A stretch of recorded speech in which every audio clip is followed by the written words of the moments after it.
What's up, guys? It's Lawrence. Thanks for stopping by my channel. If you like what you see, please like, comment, share, and subscribe. Thanks.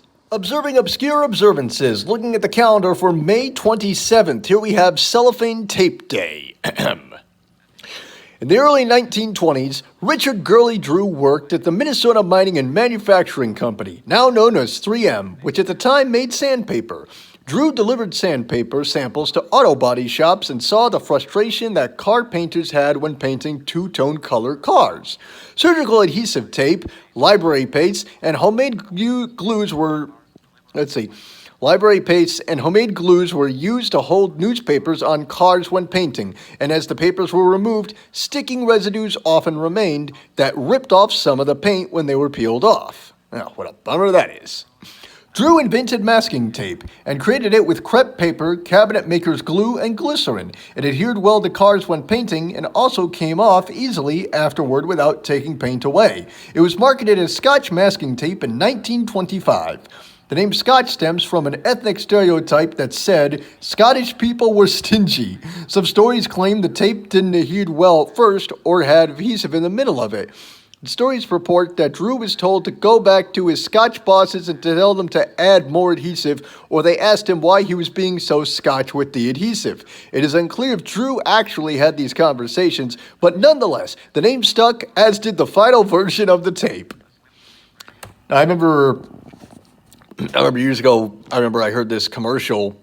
I had this cassette of old-time radio commercials, and there was one for Scotch cellophane tape. It was a little it was a little song. Hop, hop, hop, hop, hop, hop, hop. We're gently rowing along, so handy, drifty, and strong. We'll make your repairs, we'll wrap up your cares. Hop, 2, 3, 4, get 5 rolls for the kitchen, the nursery, and then I can't remember all the nursery, the bedroom, and then you can keep things in tape. You can keep things in shape with Scotch cellophane tape for every room in your home. Next time you're shopping, always insist on the Scotch brand. National Grape Popsicle Day. That's something for you. Does anybody out there want a popsicle? I got a whole freezer of popsicles in my cellar. No thanks, we don't want any. All right, what else do we got? National Gray Day. That's kind of wild. No information about that. Darn.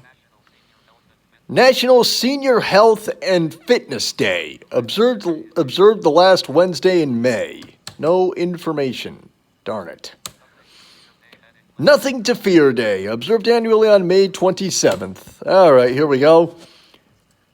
But what about FDR's whole thing? The only thing we have to fear is fear itself. What about that? All right, here we go. Where is it? Okay. Fear is a survival response, but sometimes it becomes overwhelming and may control our lives. In this circumstance, it may cause us to become overly cautious or make us react in harmful ways. Nothing to Fear Day is a day when people examine their fears and see if the fears are preventing them from living life to the fullest. It may be a day to work to overcome these fears. It is also a day to be aware of the way that people and governments use baseless fears to manipulate people either inadvertently or on purpose. Boy, you take a look at what's going on today. And you do your research, there has been a lot of fear-mongering that's been happening with our government for a very long time, folks. Okay, here we go. May 27th was chosen as the date of Nothing to Fear Day because it was on this date in 1941 that President Franklin Delano Roosevelt gave a speech where he said, "We must not be defeated by the fear of the very danger which we are preparing to resist. Our freedom has shown its ability to Okay, this is what he said. Okay, here's what he said. We must not be defeated by the fear of the very danger of which we are preparing to resist. Our freedom has shown its ability to survive war, but our freedom would never survive surrender. The only thing we have to fear is fear itself. This speech was given in the form of a radio address from the White House. It urged for preparedness and for the country to not be afraid of war in case it would eventually come. He referenced his famous line, "The only thing we have to fear is fear itself," which appeared in his first inaugural address in 1933. Just over 6 months later, the United States would be drawn into World War II after the bombing of Pearl Harbor on December 7th, 1941. There we go with that. Okay, what else do we got?